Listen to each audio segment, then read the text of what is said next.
മിഥുനരാശിക്കാരെ സംബന്ധിച്ച് ഈ വരാനിരിക്കുന്ന വ്യാഴമാറ്റം ജന്മവ്യാഴം എന്നാണ് പറയുക.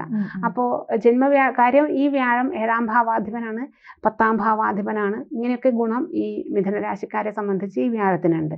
അപ്പോൾ അവരെ സംബന്ധിച്ച് തൊഴിൽ സംബന്ധമായിട്ടുള്ള ഗുണങ്ങൾ, വിവാഹം ആലോചിക്കുന്നവർക്കാണെങ്കിൽ വിവാഹ ലാഭം, അത്തരത്തിലൊക്കെയുള്ള എന്തായാലും തൊഴിൽ സംബന്ധമായിട്ടും അവരുടെ പൊസിഷനിൽ ഒരു ഉയർച്ച, ഇതൊക്കെ ഉണ്ടാവേണ്ടതാണ്.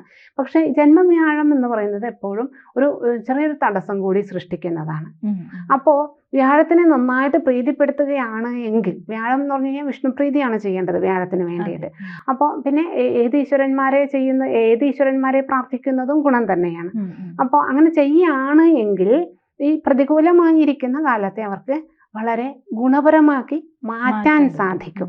അങ്ങനെയാണ് മിഥുനരാശിയുടെ ഫലം പറയേണ്ടത്. ജന്മവ്യാഴം പൊതുവെ അത്ര ഗുണമായിട്ടല്ല, ചില്ലറ തടസ്സങ്ങളും കാര്യങ്ങളൊക്കെ വ്യാഴം ഉണ്ടാക്കുമെന്നാണ് പറയുന്നത്. അപ്പോൾ പക്ഷെ 7ാം ഭാവാധിപനും കർമാധിപനും കൂടിയാണ് എന്നുള്ളത് കൊണ്ട് തന്നെ ആ വ്യാഴം എന്നുള്ളത് വിട്ടു കഴിഞ്ഞ് കഴിഞ്ഞാൽ 7ാം ഭാവാധിപൻ കേന്ദ്രാധിപൻ ആണ്. പിന്നെ ഈ പറഞ്ഞതുപോലെ കർമാധിപൻ കൂടി ആവുമ്പോഴത്തേക്കും ഇവരുടെ രണ്ടുപേരുടെയും സ്ഥിതി, ലഗ്നത്തിലെ സ്ഥിതി എപ്പോഴും ഗുണമായിട്ടാണ് നമ്മൾ പറയുക. അങ്ങനെ വരുമ്പോൾ ആ ഗുണത്തെ വർദ്ധിപ്പിക്കാം വ്യാഴപ്രീതി വരുത്തി കഴിഞ്ഞാൽ. ജ്യോതിഷമോ വാസ്തുവോ പൂജയോ നിങ്ങൾക്ക് ആവശ്യമുണ്ടോ?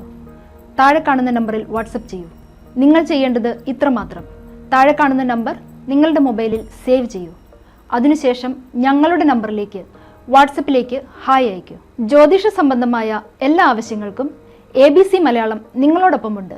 സമ്പൂർണ്ണ ജാതകം, സാധാരണ ജാതകമല്ല, സമ്പൂർണ്ണ ജാതകം. 75 പേജുകളടങ്ങിയ സമ്പൂർണ്ണ ജാതകം 250 രൂപയ്ക്ക് നിങ്ങളുടെ കൈകളിലേക്ക്. അതിനായി നിങ്ങൾ ചെയ്യേണ്ടത് ഇത്രമാത്രം: താഴെ കാണുന്ന നമ്പറിൽ ബന്ധപ്പെടുക. ജ്യോതിഷവുമായി ബന്ധപ്പെട്ട എല്ലാ വിശേഷങ്ങളും നിങ്ങളിലേക്കെത്താൻ ABC ജ്യോതിഷം സബ്സ്ക്രൈബ് ചെയ്യുക.